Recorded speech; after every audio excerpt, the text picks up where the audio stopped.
Rabu kita sudah mendengar rencana pemerintah untuk memblokir aplikasi Temu. Namun sebenarnya sebesar apa risiko dari aplikasi ini terhadap UMKM? Ya, kalau secara prudent memang harus dilakukan kajian yang komprehensif ya untuk menentukan damage atau dampak dari aplikasi tersebut. Namun secara diskursus kita juga sudah mengikuti dalam beberapa hari ke belakang ya mengenai aplikasi tersebut ya terkait dengan potensinya untuk bisa memberikan dampak negatif ya bagi UMKM yang ada di Indonesia. Oleh karena itu juga diskursus ini menjadi perhatian di Kominfo dan itulah yang membuat mengapa Pak Menteri ya mengatakan kepada publik bahwa proses pemblokiran akan dilakukan. Baik, kedepannya mungkin akan banyak aplikasi dari luar negeri seperti ini. Lalu apa saja kriteria yang bisa menentukan aplikasi tersebut berisiko untuk UMKM kita atau tidak? Jadi Kominfo itu punya domain authority dalam melakukan tata kelola digital.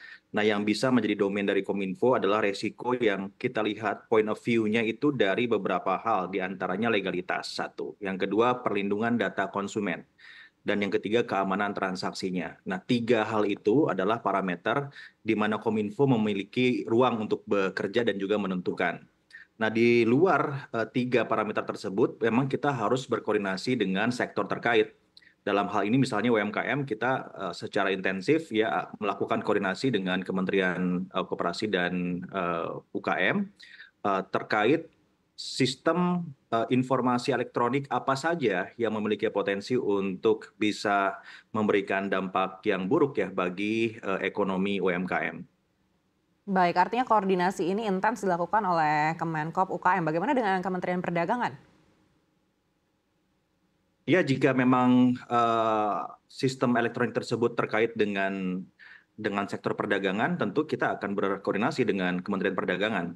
Jadi kan entitas digital itu tidak hanya melulu tentang perdagangan atau commerce ya, ada juga entitas-entitas lain yang juga memiliki digital presence gitu di ruang digital kita. Nah, Kominfo harus melakukan koordinasi dengan kementerian terkait ya sesuai dengan sektor yang memang menjadi perhatian. Baik, artinya apa yang harus dilakukan aplikasi ini jika ingin meneruskan untuk memasuki pasar di Indonesia? Aplikasi Temu atau aplikasi pada umumnya? Aplikasi pada umumnya. Untuk aplikasi pada umumnya yang jelas dia harus mendaftarkan ke eh, PSE ya sebagai PSE di Republik Indonesia. Kita punya aturan yang sangat ketat mengenai PSE apa saja yang bisa beroperasi di Indonesia.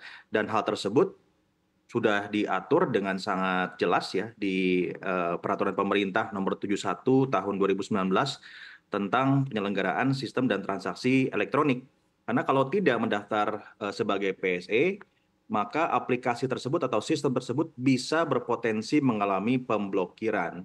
Ya, jadi penting sekali untuk aplikasi yang akan beroperasi di Indonesia itu harus mendaftarkan entitasnya sebagai PSE di Indonesia itu melalui sistem online single submission yang dikelola oleh BKPM. Sebetulnya birokrasinya sangat-sangat mudah ya, karena ini semangat reformasi birokrasi yang mencoba untuk memotong banyak rantai birokrasi gitu ya, sehingga sebetulnya tidak ada lagi alasan sistem elektronik ataupun juga entitas digital tidak melakukan pendaftarannya sebagai PSE di Indonesia. Baik, kita coba kembali lagi mengerucut untuk aplikasi Temu sendiri. Artinya jika memang sudah mendaftar lalu bisa memasuki pasar Indonesia seperti itu. Aplikasi Temu sampai saat ini belum mendaftar sebagai PSE. Jadi belum mendaftar sebagai PSE dan kemudian proses satu aplikasi itu bisa masuk ke Indonesia harus mendapatkan persetujuan ya dari beberapa kementerian terkait. Dalam hal ini jika memang aplikasi Temu itu harus berkoordinasi atau mendapatkan clearance ya istilahnya dari Kementerian Koperasi dan UKM. Nah, sejauh ini aplikasi Temu itu masih belum mendaftarkan sebagai PSE sehingga sebetulnya potensi pemblokiran menjadi lebih terbuka. Nah, yang kedua, untuk aplikasi-aplikasi yang memang belum terdaftar sebagai PSE, maka Kominfo sebagai kementerian teknis ya harus mendapatkan rekomendasi tertulis dari kementerian terkait yang memang sektornya terdampak atau mengalami resiko. Dalam hal ini misalkan Temu ya, Temu itu berarti berhubungan dengan Kemenkop UKM dan juga Kementerian Perdagangan. Nah, per saat ini ya Kementerian Perdagangan dan juga Kementerian Koperasi dan UKM sedang melakukan kajian teknokratik agar bisa menjadi dasar bagi Kominfo segera melakukan tindakan pemblokiran sesuai dengan apa yang disampaikan oleh Pak Menteri. Intinya adalah bahwa pemerintah memiliki komitmen yang kuat ya Mbak Ane. Apapun yang bisa mengganggu ekosistem UMKM pasti negara harus hadir. Namun ada perundangan atau juga peraturan yang harus kami ikuti terkait dengan beberapa domain kerja ya yang dimiliki oleh masing-masing kementerian. Baik, sebelumnya kita juga sempat mendengar hal yang kurang lebih sama ini terjadi di TikTok Shop sampai akhirnya sempat dilarang untuk beroperasi. Dan lalu memiliki deal akhirnya dengan e-commerce di dalam negeri, lalu sekarang sudah bisa beroperasi kembali. Apakah ini juga nantinya akan didorong oleh pemerintah agar aplikasi Temu ini bekerja sama dengan e-commerce dalam negeri? Saya tidak bisa memberikan pernyataan resmi terkait hal tersebut ya karena memang harus ditanyakan kepada kementerian terkait sekali lagi ya sesuai dengan sektornya masing-masing. Terkait TikTok Shop misalnya kemudian melakukan bisa dikatakan sebagai aktivitas bisnis ya atau proses bisnis yang baru.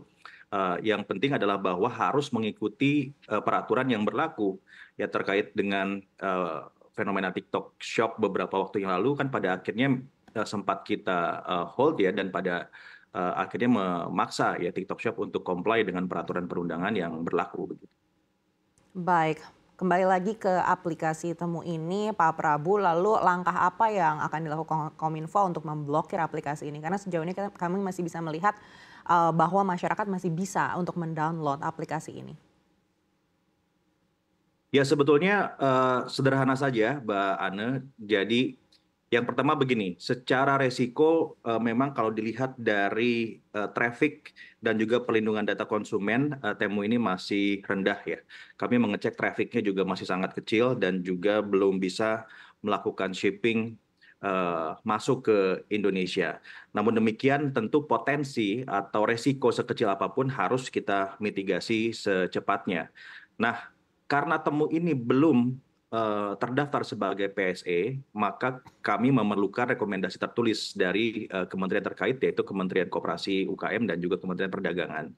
Saat ini masing-masing kementerian ya sedang melakukan kajian teknokratik ya untuk bisa menjadi dasar yang prudence, sehingga Kominfo sebagai kementerian teknis bisa langsung melakukan tindakan dalam hal ini pemblokiran. Nah, pemblokiran itu mudah sekali ya, begitu rekomendasinya sudah ada, hitungan 1-2 jam akan bisa terjadi begitu.